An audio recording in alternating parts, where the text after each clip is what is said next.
కాలం ఒక రీతి, జీవిత సత్యాలనేవి అవే కళ్ళకెదురొచ్చి కదలాడుతూ ఉంటాయి.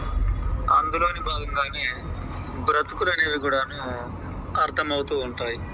అలాగే నా బ్రతుకు విషయానికొస్తే కూడాను నేను పుట్టిన నుండి నేటి వరకు ఎలా బ్రతికాను, ఎవరు బ్రతికించారు అనే నిజం ప్రస్తుతం ఎదురైంది.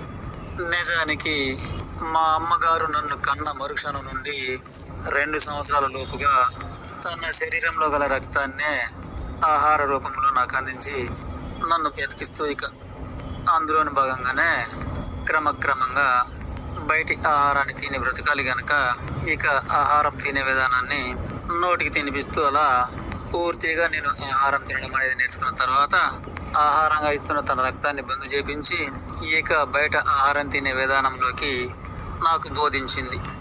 అలా నా తండ్రి గారు తన కుటుంబం కోసం ఆహారాన్ని సంపాదించి అమ్మకు అందించితే అమ్మగారు అందరిలోని భాగంగానే నాకు కూడా అందించేది. అలా నాకు 9 సంవత్సరాలు దాటేదాకా నా తండ్రి గారు నాకు అందరితో పాటు ఆహారం అందించారు.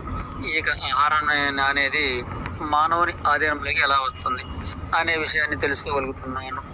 భూతల్లి పండించే వృక్షజాతి ద్వారా, అలాగే వ్యవసాయం ద్వారా, అలాగే ఎన్నెన్నో వృత్తి పనుల ద్వారా, అలాగే ఒకరికి సాగిర్లు చేయడం ద్వారా ఈ విధంగా ఆహారం అనేది మానవ జాతికి అందుతుంది అనే విషయాన్ని కనుగొన్నాను.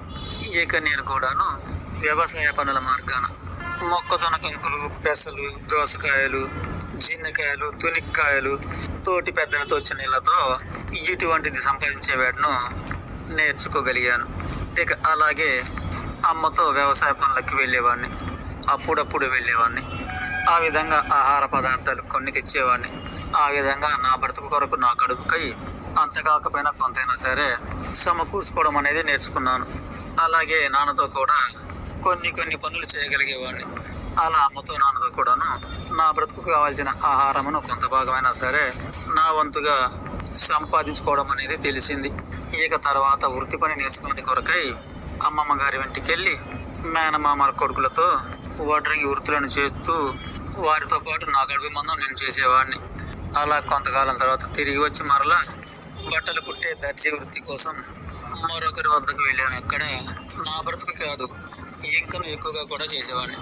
అలా కొంతకాలం తర్వాత ఆ విధంగా చాలా వృత్తులు మారుస్తూ చాలా వృత్తుల వారికి నా బ్రతుకు కన్నా ఎక్కువ కూడా పనిచేసేవాడిని. అలాగే 1 సంవత్సరం లోపు చిల్లర దుకాణం కూడా పెట్టాను. తర్వాత దర్జీ వృత్తిని, అంటే టైలర్ వృత్తిని 20 సంవత్సరాల లోపునే ప్రారంభించాను. దాని ద్వారా నేనే కాక నా తోబుట్టులను కూడా పెంచుకున్నాను. నా తల్లితో సహా అందరము ఆ వృత్తి మీదనే బ్రతికేవాళ్ళము.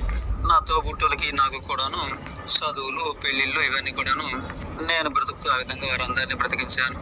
ఇంకా చెప్పాలంటే చాలా మంది చుట్టాలను కూడాను నా సహాయం ద్వారానే గొప్ప స్థాయిలో కాదు, భేద స్థాయిలో మాత్రమే బ్రతుకు మార్గాలు కానీ, వివాహ మార్గాలు కానీ నేనే చూపాను. జాతి వృత్తి అయినా కంసాల పని కానీ, వడ్రంగం పని కానీ చిన్ననాడే కంసాల పని చేశాను, మారాను. వడ్రంగి వృత్తి మాత్రం నా పిల్లలు కూడా బడికి వెళ్ళేదాకా ఆ దర్జీ వృత్తి చేసి ఆ తర్వాత వడ్రంగి వృత్తిలోకి మారాను. ఇలా నేను బ్రతుకుతూ పేద స్థాయిలోనే చాలా మందికి బ్రతుకులు చూపగలిగాను. నా తోబుట్టువులకు, నాకు కూడాను సంతానంగా పుట్టుకొచ్చిన ఆ బిడ్డలకు పెళ్లిళ్ళ వయసు కూడా వచ్చేసింది. వారికి కూడాను పెళ్లిళ్ళు జరుగుతూనే ఉన్నాయి. ఇప్పటిదాకా కూడా నాకు బంధువులు కానీ, ఇతరులు కానీ పట్టడు అన్నం పెట్టి బ్రతికించిన వారు ఎవరునూ లేరు.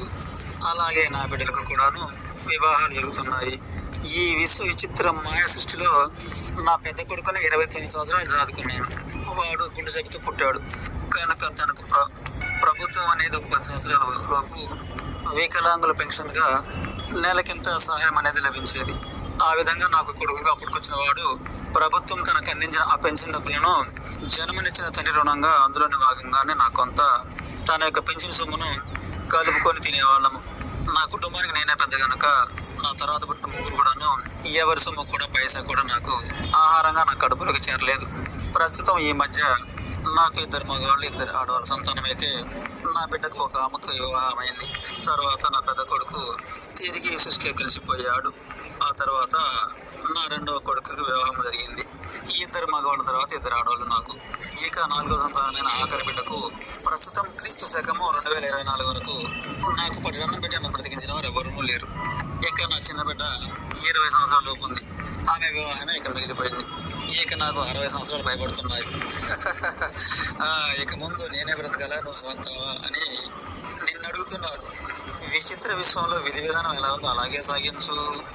లక్షలు కోట్లు మెడలు మెద్దలైతే లేవు. అయినా నేటి వరకు నేనే ఎన్నెన్నో మార్గాలుగా నువ్వు చెప్తుంటే నేను లోకానికి సాయం చేశాను. వివాహ సంబంధాలే కావచ్చు, ఆపదలు అనారోగ్యాలే కావచ్చు, బ్రతుకు మార్గాలను బోధించడమే కావచ్చు, నా నుండి వేరే వాళ్ళకు సాయం చేపించావు. అందుకే చాలా చాలా సంతోషం. ఎవరి నుండి కూడా నేటి వరకు పడిన ఆహారం అనేది లభించలేదు. చాలా సంతోషం. ఇదే విధంగా నన్ను 90 సంవత్సరాలు భయపడేదాకా నేను పుట్టిననాడు నేలపై పడి ఆ తానాన్ని తీసుకెళ్ళి చెప్పావు. ఆనాడే నా 90 సంవత్సరాలు మూటగట్టి నా చేతులు పెట్టావు కదా. నా బ్రతుకు కొరకు నాకు కావాల్సిన ఆహారం నా చేతికి అందించు. సరే.